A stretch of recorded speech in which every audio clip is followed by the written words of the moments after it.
عشق رسول ہوں۔ اعوذ باللہ من الشیطان، بسم اللہ الرحمن الرحیم۔ خواتین و حضرات، السلام علیکم ورحمۃ اللہ وبرکاتہ و مغفرتہ۔ پروگرام احکام شریعت اور وضو سے متعلقہ مسائل کے ساتھ ایک دفعہ پھر آپ کی خدمت میں حاضری کا شرف حاصل ہے۔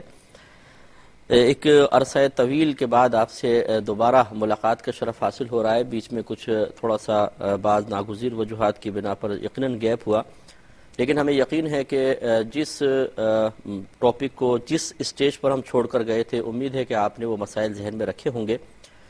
ہم نے طہارت کے موضوع کا انتخاب کیا تھا اور اس میں سب سے پہلے ہم نے وضو کے مسئلوں کو لیا تھا کہ اور اس کے 4 فرائض آپ کو ذکر کیے، پھر پورا وضو کا طریقہ آپ کو بتایا، اور آخر میں یہ ہماری گفتگو چل رہی تھی کہ کن امور سے انسان کا وضو ٹوٹ جایا کرتا ہے۔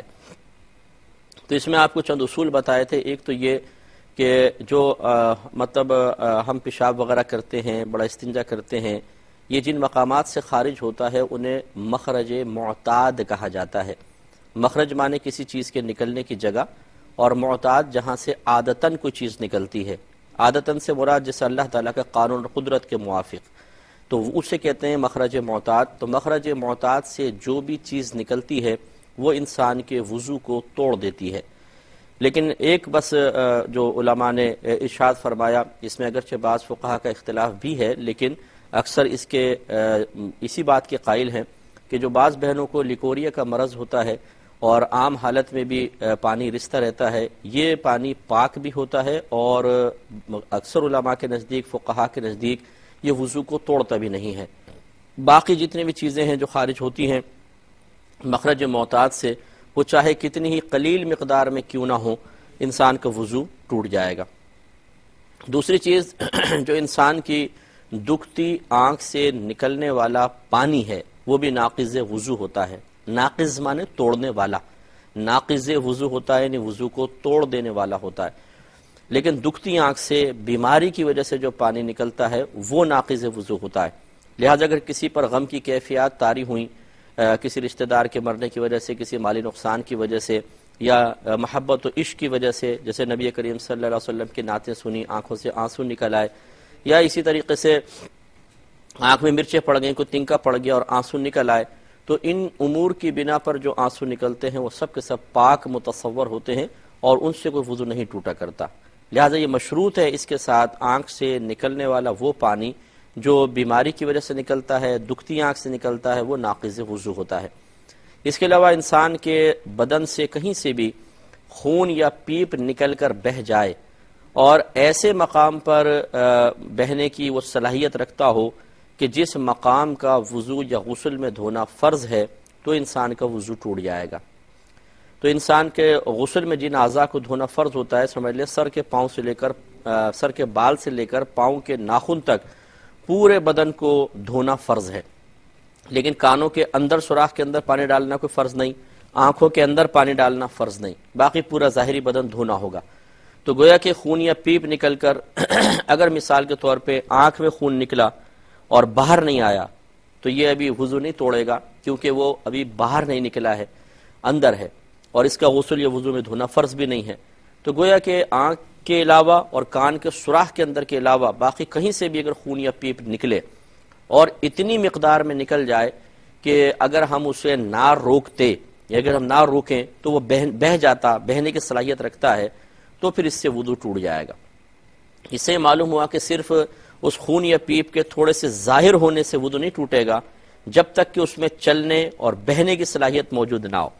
جیسے میں نے آپ کو مثال دی تھی، بسا اوقات انسان کو کوئی دانہ وغیرہ ہو جاتا ہے تو وہ تھوڑا سا دباتے ہیں تو پیپ کا ایک گولی سی بن جاتی، چھوٹی سی، اب آپ نے اس کو ٹیڑھا کیا، چل نہیں رہی، تو اس سے وضو نہیں ٹوٹے گا، کیونکہ یہ نکلی تو ہے لیکن چلنے کی از خود بہنے کی صلاحیت نہیں رکھتی ہے۔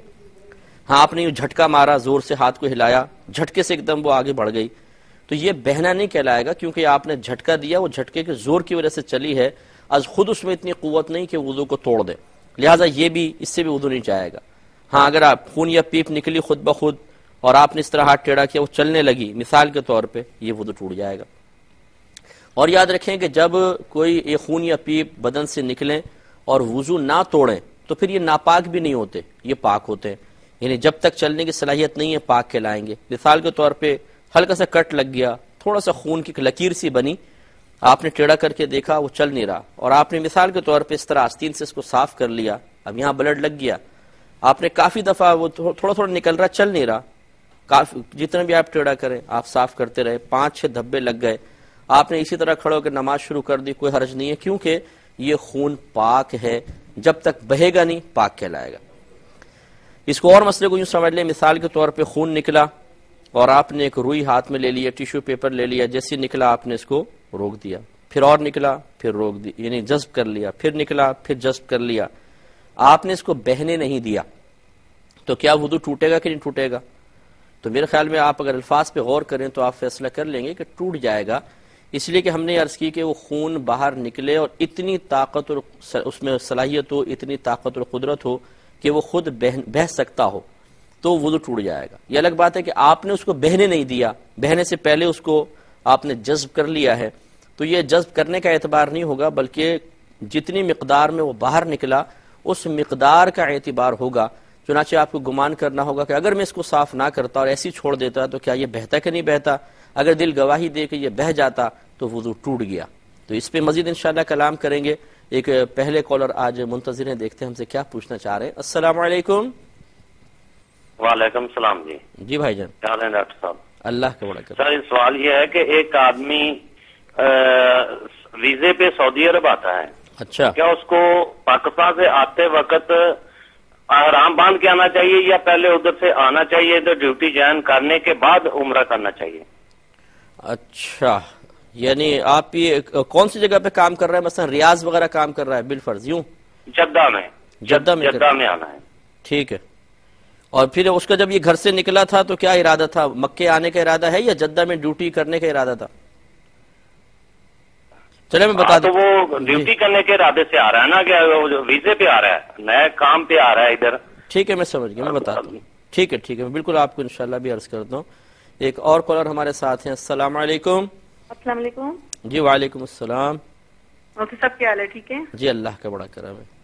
جی، میرا سوال ہے جی کہ جو قومی بچت بینک ہے اس میں جو لوگ پیسے جمع کرواتے ہیں اور اضافہ ملتا ہے، جو کہ کون سا وہ بینک ہے؟ قومی بچت بینک جو ہوتا ہے، اچھا اچھا ٹھیک ہے، اور اس میں جو اضافہ ملتا ہے وہ لینا جائز ہے کہ نہیں؟ یہ ٹھیک ہے میں اس کا شیئر کرتا ہوں۔ شکریہ جی، اللہ حافظ۔ السلام علیکم۔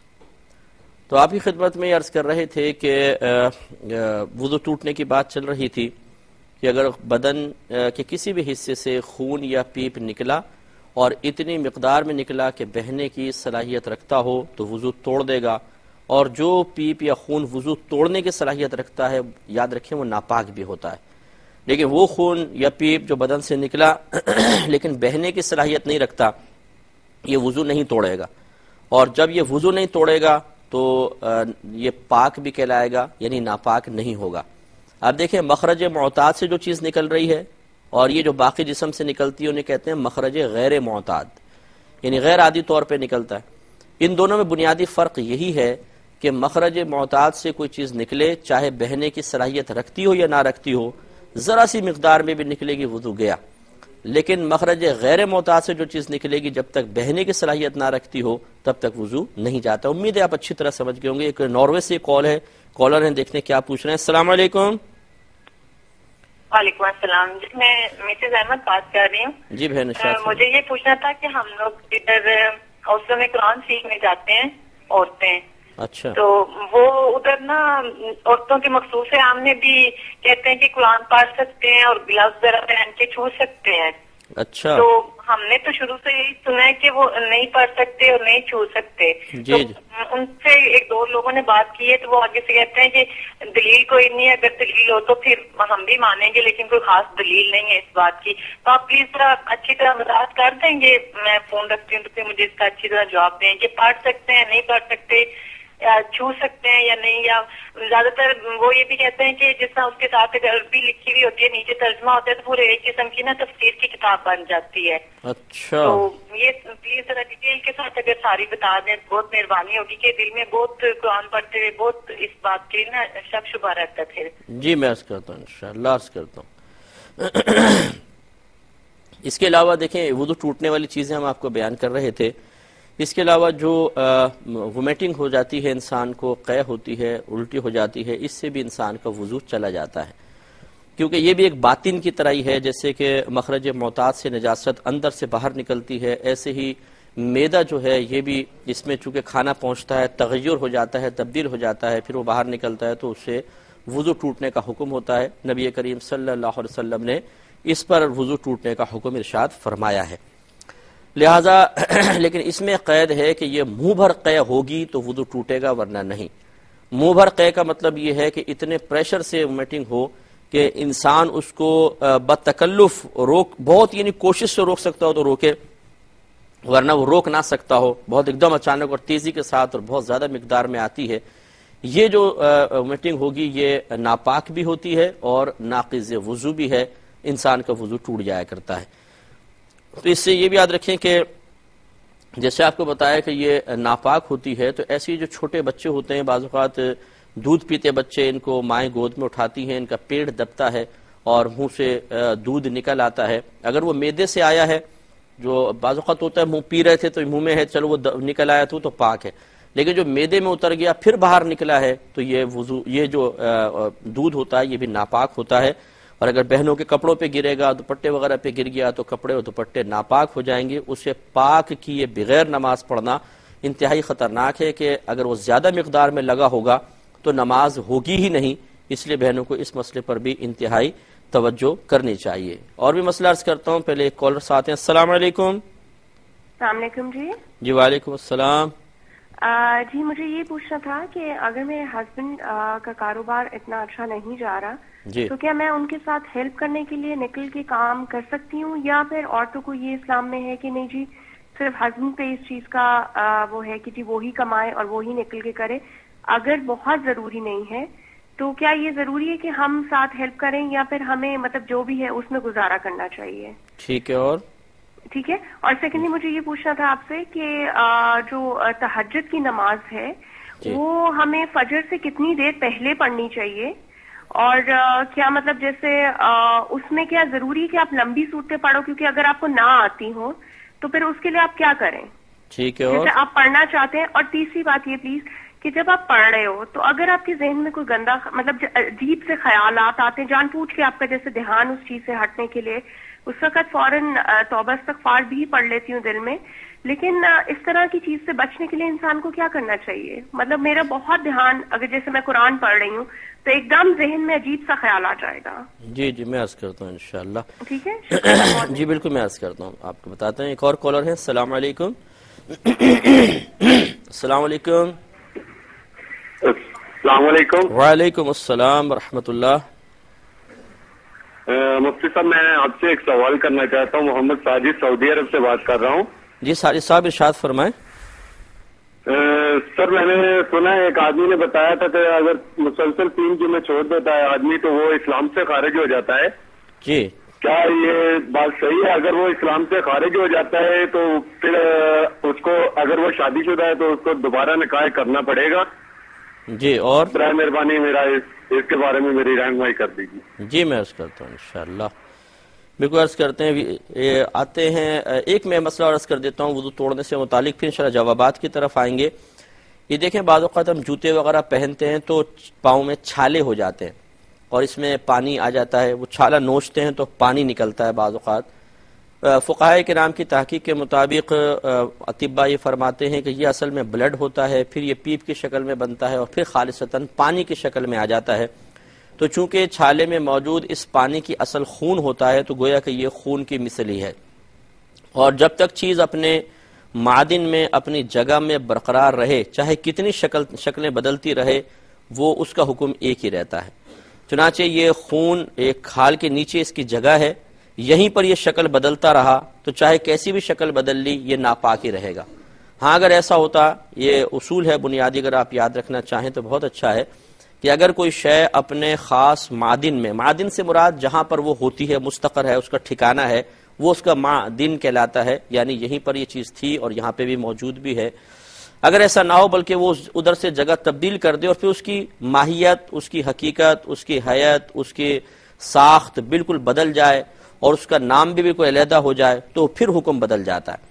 مثال کے طور پہ دونوں کی مثال دیکھیں، یہاں کھال کے نیچے بلڈ ہوتا ہے، اب تھوڑا چھالا بنا اور یہ تھوڑا سا خون اس میں چھالے کے اندر آیا اور پھر رنگ بدل کے پانی سا بن گیا، تو چونکہ جہاں پر تھا وہی موجود ہے تو ہم کہیں گے یہ خون اپنے معادن میں موجود ہے، اس نے اگرچہ رنگ بدل لیا اور اب پانی سا بن گیا ہے لیکن ناپاک رہے گا۔ لیکن بعض یہ جو ہمارے یہاں پر یہ جو فارم کی مرغیاں ہوتی ہیں، جو ولایتی مرغی جس کو کہتے ہیں، تو ان کو جو فیڈ دی جاتی ہے یہ بعض اوقات ناپاک چیزوں پر مشتمل ہوتی ہے، اس میں خون بھی ہوتا ہے، یہ بکروں وغیرہ کی آنتیں ہوتی ہیں اور دیگر چیزیں ہوتی ہیں خراب قسم کی، ان سب کو ملا کر پھر ایک فیڈ تیار کرتے ہیں جو طاقت کے لحاظ سے تو بہت اچھی ہوتی ہے لیکن بہرحال بہت سے ناپاک چیزوں پر مشتمل ہوتی ہے۔ لیکن اب یہ چیزیں سب ناپاک ہیں، لیکن جب مرغی کھا لیتی ہے تو یہ اپنے معادن سے دوسری چیز میں چلی گئی، اور مرغی جب یہ کھاتی ہے ہضم ہو کے اسی سے گوشت بنتا ہے۔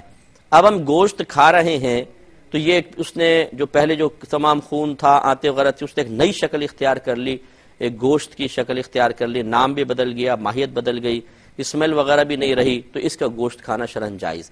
تو اس کو ہم ناپاک یا حرام نہیں کہتے ہیں کیونکہ شکل بدل گئی ہے۔ جو بعض اوقات گٹر کا پانی آپ دیکھیں کہ درختوں کو دے دیا جاتا ہے اور اس سے پھر درخت توانائی حاصل کرتا ہے اور پھل لگتے ہیں، تو لازم بات ہے کہ اس پانی کا اثر اس پھل میں تو ہوگا، لیکن کوئی بھی اس پھل کو ناپاک نہیں کہے گا کیونکہ جو پانی تھا اس کی ماہیت بدل گئی، اب وہ رس بن گیا ہے۔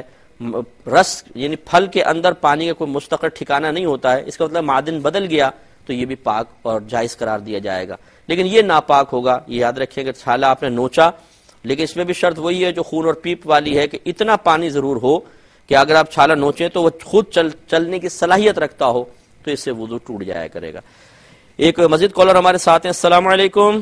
السلام علیکم جی وعلیکم السلام۔ جی میں پوچھنا چاہتی ہوں کہ جیسے ہم حسنی حسینی سید ہیں، ماشاءاللہ جی، ہمارا سلسلہ چشتی ہے، تو ایک بچی کا رشتہ آیا، وہ ذرا غیر خاندان جیسے شیخ ہیں وہ، جی جی، تو کیا ہم لوگ کر سکتے ہیں یا نہیں؟ ہر طرح سے وہ صحیح ہیں، مطلب دینی لحاظ سے بھی دنیاوی لحاظ سے بھی، تو بس مجھے ذرا وضاحت کر دیجیے کیونکہ میں ذرا کشمکش میں ہوں۔ ٹھیک ہے بہن، میں بالکل بتاتا ہوں آپ کو، عرض کرتا ہوں۔ ایک مختصر سا بریک لیں گے، انشاءاللہ جوابات کا سلسلہ شروع ہوگا اس بریک کے بعد۔ میرے ورد لب ہے نبی نبی، مریض عشق رسول ہوں۔ بسم اللہ الرحمن الرحیم۔ جوابات کی طرف آتے ہیں۔ ایک بھائی نے کویسچن کیا کہ اگر کوئی شخص جدہ میں ڈیوٹی کرتا ہے، اب مثال کے طور پہ پاکستان سے وہ چھٹیوں پر آیا اور پاکستان سے جدہ پہنچتا ہے اور ڈیوٹی پہ جا رہا ہے، اور بعد میں اس کا ارادہ یہ ہے کہ مکہ عمرہ وغیرہ بھی کر لوں گا جا کر، تو کیا وہ یہاں سے احرام پہنے گا یا نہیں پہنے گا؟ دیکھیے شرعی قاعدہ قانون یہ ہے کہ جو یہاں سے براہ راست مکے جانے کا ارادہ رکھتا ہو، چاہے ڈیوٹی کے لیے چاہے حج یا عمرے کے لیے، اس کے لیے تو لازم ہے کہ وہ میقات سے پہلے احرام پہنے گا۔ اور یہاں سے جو جاتے ہیں حج وغیرہ کے لیے عمرے کے لیے، یہ جدہ سے پہلے ایک مقام آتا ہے جس کو یلملم کہتے ہیں۔ ویسے پتہ نہیں چلتا، جہاز میں وہ اعلان ہو جاتا ہے کہ وہ میقات آ رہی ہے، خصوصاً حج کے سیزن میں، ویسے تو نہیں ہوتا۔ تو پھر اس کو اگر وہ ڈائریکٹ عمرے یا حج کے لیے جانا چاہتا ہے، اس قصد و ارادے سے اگر یہاں سے نکلا ہے تو احرام پہنے گا اور یلملم سے پہلے وہ نیت کرے گا احرام کی۔ اگر نہیں کرے گا اور ایسی میقات کراس کر لی تو اس پر دم لازم ہو جائے گا، یعنی ایک بکرا ذبح کرنا پڑے گا بطور جرمانہ۔ لیکن اگر کوئی براہ راست مکے جانے کا ارادہ نہیں رکھتا، بلکہ چاہے وہ میقات کے اندر جانا چاہتا ہے لیکن کسی اور مقام پر، جیسے آپ نے ارشاد فرمایا کہ وہ پہلے جدہ ڈیوٹی پہ جانا چاہتا ہے، اصل تو اس کا مقصود یہ ہے، پھر بعد میں ارادہ ہے کہ ڈیوٹی جوائن کرنے کے بعد انشاءاللہ موقع ملے گا تو عمرہ بھی کر لوں گا، تو گویا کہ یہ براہ راست مکہ جانے کے ارادے سے وہاں نہیں پہنچا ہے، لہٰذا اب میقات سے بغیر احرام کے بھی کراس کر گیا تو کوئی فرق نہیں پڑے گا، اس پر احرام باندھنا لازم نہیں تھا۔ آپ وہاں جائیے، اپنی ڈیوٹی جوائن کریں۔ ہاں اب جب آپ جدہ سے مکہ کی طرف جائیں گے خالصتاً عمرہ کرنے کی نیت سے یا حج کرنے کی نیت سے، تو پھر آپ پر وہاں پر احرام پہن کے جانا لازم ہوگا۔ لہذا خلاصہ کلام یہ ہے کہ جو جدہ میں ڈیوٹی کرتا ہو اسے یہاں سے احرام پہن کر جانے کی بالکل حاجت نہیں ہے، وہ ڈیوٹی جوائن کرے اور پھر وہاں سے جب عمرہ کرنے کا ارادہ کرے تو احرام پہن کر جا سکتا ہے، بلکہ جانا پڑے گا۔ ایک کالر مزید ہمارے ساتھ ہیں۔ السلام علیکم۔ السلام علیکم۔ وعلیکم السلام مفتی صاحب۔ جی بہن، محنت آشا نماز جب سے آپ نے بتایا تو ہم بہت عمل کر رہے ہیں، ہم تم کو بہت دعائیں دے رہے ہیں، تمہارا بہت احسان ہے ہم پر. بہت شکریہ. احسان تو اللہ تعالیٰ اس کے رسول کا ہے صلی اللہ علیہ وسلم. 8 رکعت نماز میں کتنے کل پڑھنا چاہیے ہم نے تو وہ نہیں ہے معلوم ہے میرے کو. میں 2 رکعت نماز پڑھتی اس میں 3 کل پڑھتی تو میں 12 بھی پڑھتی تھی لیکن میرے کو ڈر لگنے لگا نا تو میں آج پڑھنے لگی. تو کتنے کل پڑھوں 8 رکعت میں تہجد میں؟ اچھا. اور جب سے آپ نے بتایا جب سے ہم عمل کرنے لگے اب تمہارا بہت بڑا احسان ہے تو آپ ہم کو دین کا راستہ بتا رہے. میں احمد آباد سے شہناز بول رہی. اچھا اچھا ماشاءاللہ. احمد آباد کے لوگ بڑی محبت کرنے والے. بہت پہلے میں احمد آباد گیا تھا اور طویل عرصے وہاں ٹھہرا تھا. بہت پیار کرنے والے لوگ ہیں, مجھے یاد ہے ان کی محبت. ایک دوسرا یہ انہوں نے فرمایا تھا کہ اگر بینک میں کوئی شخص اپنا پیسہ رکھواتا ہے چاہے کسی بھی اسکیم کے تحت اور پھر اس کو پروفٹ حاصل ہوتا ہے تو کیا یہ پروفٹ لینا شرعاً جائز ہے؟ دیکھیں اس بات کو پہلے سمجھ لیں. کنز العمال کی حدیث پاک ہے, نبی کریم صلی اللہ علیہ وسلم نے ارشاد فرمایا کہ جو قرض نفع کو کھینچے وہ نفع سود ہے. یعنی ہم کسی کو قرضہ دیں 1 لاکھ روپے مثلا اور کہا کہ جب لوں گا تو 1,25,000 لوں گا تو یہ چونکہ ہم قرض پہ نفع لے رہے ہیں تو یہ 25,000 سود میں شمار ہوگا. اب یہ سمجھ لیجئے کہ بینک کی کوئی بھی اسکیم ہے, آپ اس میں جب پیسہ رکھواتے ہیں تو آپ کے پیسے کی شرعی حیثیت قرضے کی ہے اور حدیث کے مطابق قرضے پہ جو بھی نفع لیا جائے وہ سود ہے. نتیجہ نکلا کہ اس قسم کی اسکیم میں پیسہ رکھوا کے جو نفع آپ لیں گے وہ خالصتاً سود ہوگا, گناہ کبیرہ ہے, اس سے اجتناب لازم ہے. میں نے فرمایا ناروے سے کال تھی, انہوں نے کہا تھا کہ ہم قرآن مجید کہیں سیکھنے جاتے ہیں, مخصوص ایام میں بھی وہ کہتے ہیں کہ آپ قرآن کو چھو لیں, زیادہ سے زیادہ دستانہ پہن لیں, دستانے پہننے کے بعد آپ کے لیے چھونا بالکل شرعاً جائز ہے, ورنہ اس پہ کوئی دلیل دیں. دیکھیں پہلے ایک بات سمجھ لیں, اللہ تبارک و تعالیٰ نے قرآن عظیم میں واضح طور پہ ارشاد فرمایا کہ لا یمسہ الا المطہرون, کہ اس قرآن کو صرف پاک لوگ ہی چھوئیں. تو اب پاک کا اطلاق 2 چیزوں پر ہوتا ہے, 2 قسم کے لوگوں پر. ایک جو عقیدے کے لحاظ سے پاک و صاف ہو, عقائد کے لحاظ سے. دوسرا ظاہری نجاستوں کے اعتبار سے پاک و صاف ہو. مثال کے طور پر مسلمان عقیدے کے لحاظ سے اچھا ہوتا ہے, غیر مسلم کے ہم کہتے ہیں کہ عقیدے باطل ہیں, عقیدے درست نہیں ہیں. تو ایک تو یہاں پر یہ مراد ہو سکتا ہے کہ کفار قرآن پاک کو نہ چھوئیں, مسلمان چھو سکتا ہے. دوسرا یہ بھی ہو سکتا ہے کہ جو شخص بے وضو ہو, جس کے اوپر جس پہ غسل واجب ہو, حالت حیض میں, حالت نفاس میں, یہ چونکہ ناپاک کہلاتے ہیں, یہ نہ چھوئیں بلکہ باطہارت شخص چھوئے.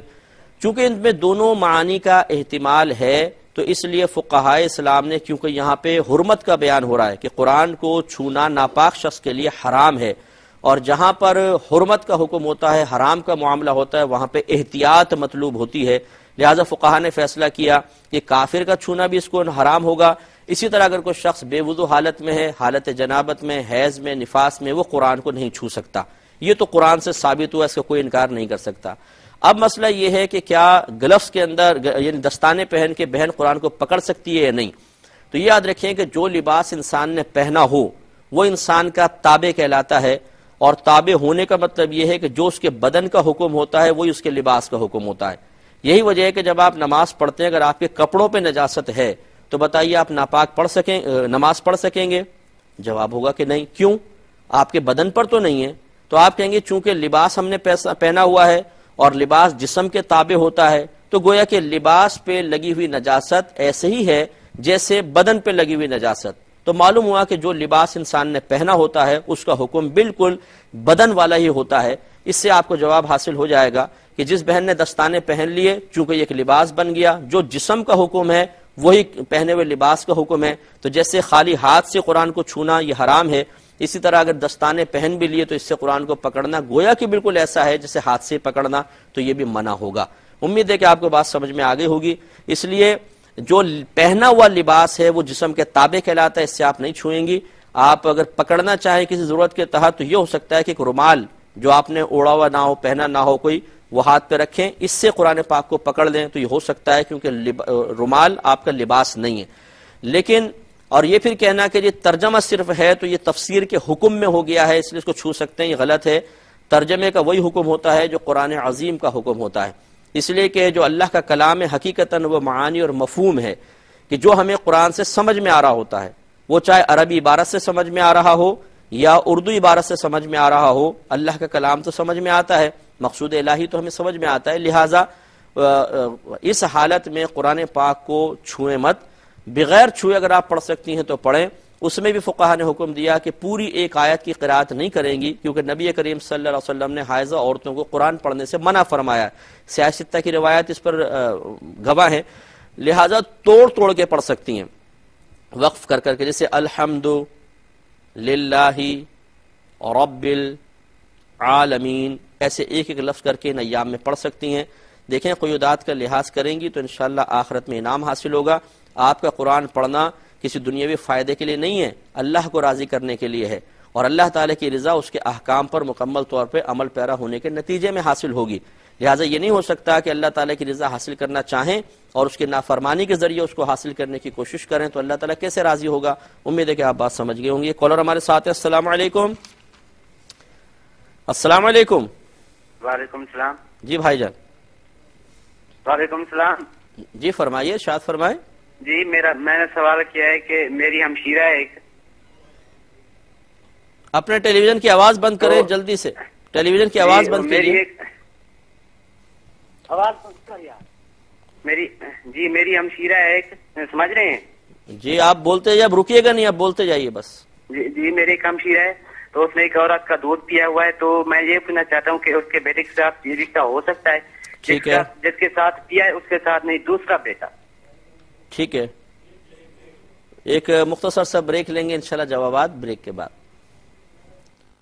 میرے وردیب ہے میں مریض عشق رسول ہوں۔ بسم اللہ الرحمن الرحیم۔ اس پروگرام کی آخری کال لیتے ہیں۔ السلام علیکم۔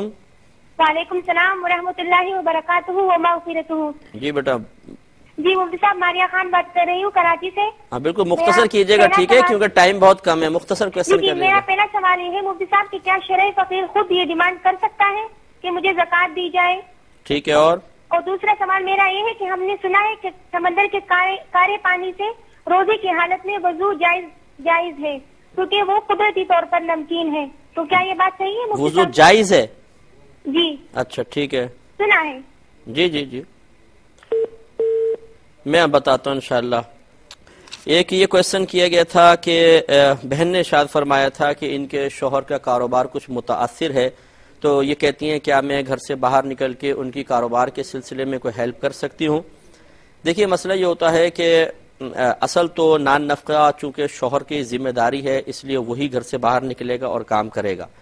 جب تک شوہر اتنا کما کر لا رہا ہے کہ گھر کا گزارا بالکل آرام سے ہو رہا ہے اور انسان کی ضرورت اور حاجت پوری ہو رہی ہے، ضرورت کا مطلب یہ ہے کہ اس کے بغیر انسان یا تو مر جائے گا، ہلاک ہو جائے گا، اس کا کوئی جسمانی عضو تلف ہو جائے گا، اور حاجت میں وہ تمام چیزیں آتی ہیں کہ جن کے بغیر انسان کی زندگی انتہائی دشوار ہو جائے گی، یعنی جو ضروریات زندگی کی چیزیں ہوتی ہیں۔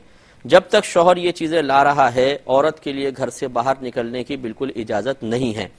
لیکن اگر کاروبار اس حد تک متاثر ہو چکا ہے کہ ضرورت کے تحت تو لا رہا ہے، یعنی اتنا لا رہا ہے کہ انسان کھا پی لے، اس کی جان ہلاک نہ ہو اور اس کو تلف نہ ہو، لیکن حاجت پوری نہیں ہو رہی ہے، تنگی ہو رہی ہے، دیگر جو کپڑے وغیرہ کے مسائل ہیں، بچوں کی تعلیم کے مسائل ہیں، بہت زیادہ متاثر ہو رہے ہیں، ایسی صورت میں یقیناً اگر عورت قیودات شرعیہ کا لحاظ کر کے گھر سے باہر نکلے تو وہ اس کی شریعت نے اجازت دی ہے۔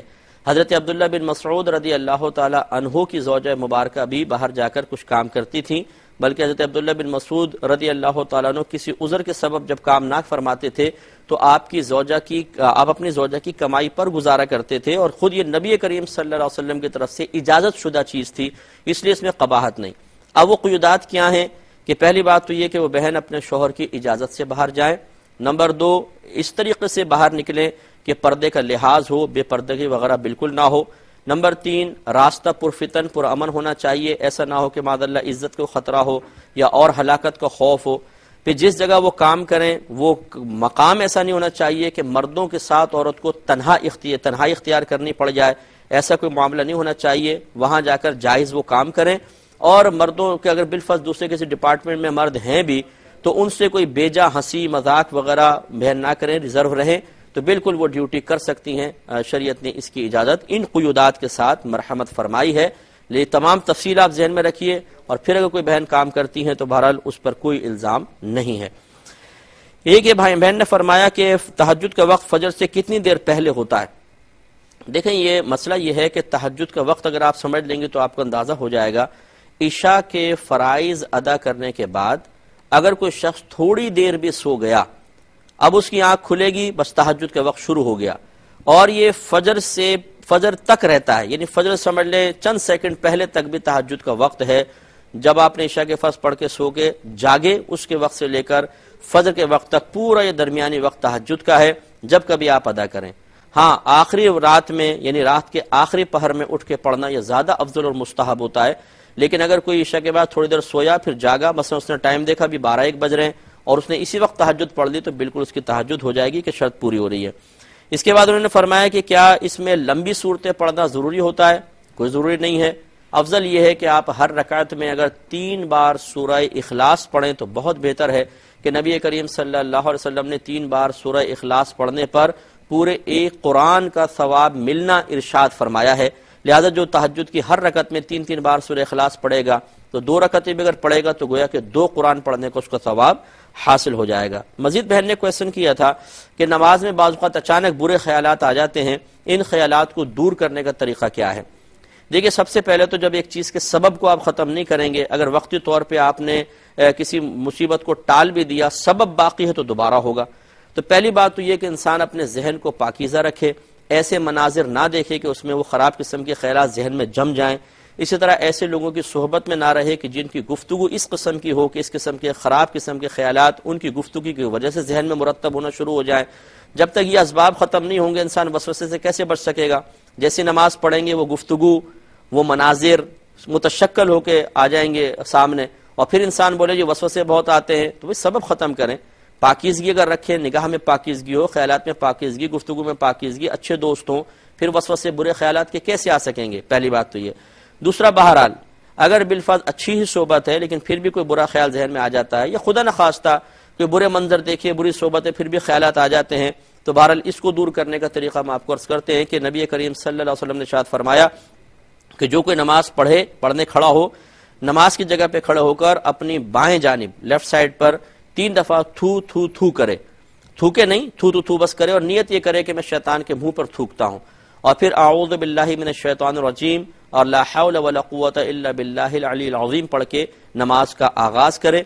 پھر نماز میں جہاں جہاں نگاہ کی حفاظت کا حکم ہے، مثلا حالت قیام میں سجدے کی جگہ نگاہ رکھے، رکوع میں پاؤں کی پشت پر، سجدے میں ناک کی نوک پر، جب اتحیات میں بیٹھیں تو گود پر، اور جب سلام پھیریں تو سیدھے کندھے اور الٹے کندھے کو دیکھیں۔ اگر یہاں پہ نگاہ کی حفاظت کریں گے تو انشاءاللہ خیالات سے بھی بہت حد تک محفوظ رہیں گے۔ اس کے علاوہ اگر جو صورتیں آپ باقاعدہ پڑھتی ہیں ان کا ترجمہ یاد کر لیں، جب صورت پڑھیں تو ترجمے پہ بھی غور کرتی جائیں، تو انشاءاللہ یہ بھی وساوس کو دور کرنے میں بہت معاون ہے۔ اور آخری بات یہ کہ خیال چاہے کتنا ہی برا کیوں نہ ہو، اس کا آنا برا نہیں ہے، اس سے نماز کے ثواب میں کوئی کمی نہیں ہوگی، اس سے نماز کوئی ٹوٹ نہیں جاتی ہے۔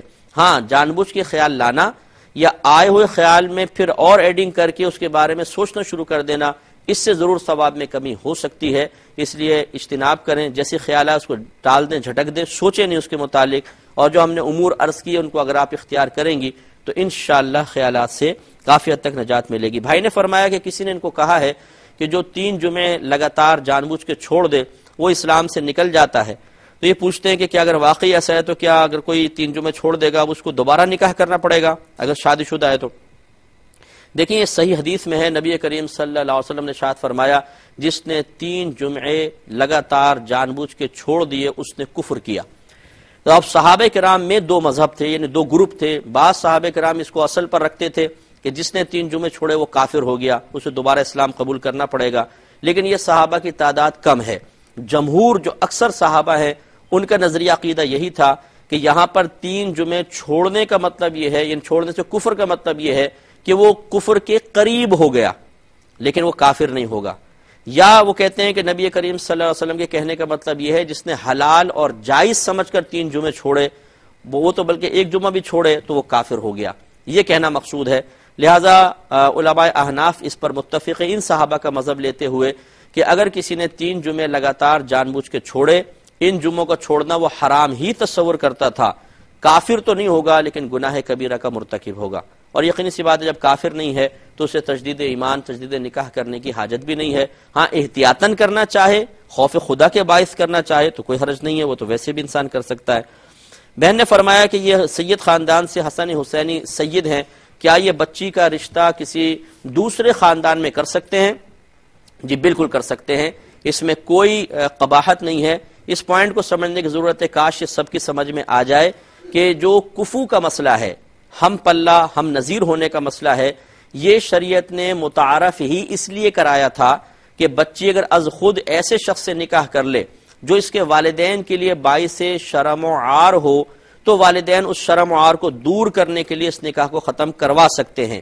گویا کہ اصل ہے والدین کے جذبات، ان کی کیفیات اور ان کا شرم و عار محسوس کرنا. بچی کے غلط جگہ پہ نکاح کرنے کی وجہ سے لوگوں کے تانوں کی وجہ سے اذیت محسوس کرنا، اس لیے شریعت نے منع کیا تھا کہ بچی از خود غیر سید میں نکاح نہ کرے، وہ غیر کفو کہلائے گا، ہم نظیر ہم پلہ نہیں ہوگا، تو والدین کو اختیار دیا گیا تھا. لیکن اگر والدین خود اپنی بچی کا نکاح کسی مقام پہ کرنا چاہتے ہیں تو جن کے جذبات و احساسات کا خیال رکھ کر کفو کا مسئلہ بیان کیا گیا، جب وہ خود ہی اپنی بچی کا نکاح غیر سید میں کرنا چاہتے ہیں تو ان کو بالکل اختیار ہے. اب تو وہ خود اپنے جذبات و احساسات کو دبا کر بچی کی شادی کرنا چاہتے ہیں، تو والدین اگر بچی کی شادی غیر سید سے کرنا چاہیں بالکل ہو جائے گی، اس میں شرعاً کوئی قباحت نہیں ہے. میں بہت معذرت چاہتا ہوں کہ کچھ کویسچنز رہ گئے، ان کا جواب فی الحال میں نہیں دے سکوں گا. انشاءاللہ جمعرات کے روز پاکستان اسٹینڈرڈ ٹائم کے مطابق رات 7:30 سے 8:30 دوبارہ آپ کی خدمت میں حاضری کا شرف حاصل ہوگا، تو اس میں انشاءاللہ جوابات دیں گے. آپ اسے پروگرام کو ضرور ملاحظہ فرمائیں، دوسروں کو بھی ترغیب دیجیے. آپ ہمارے لیے دعا کریں، ہم آپ کے لیے دعاگو ہیں کہ اللہ تبارک و تعالی آپ کو علم کی بہت وسعتیں اور علم کا عظیم ذخیرہ عطا فرمائے اور تا حیات علم دین کی خدمت کرنے کی توفیق عطا فرمائے. آمین. وآخر دعوانا ان الحمدللہ رب العالمین. میرے ورد لب ہے نبی نبی، میرا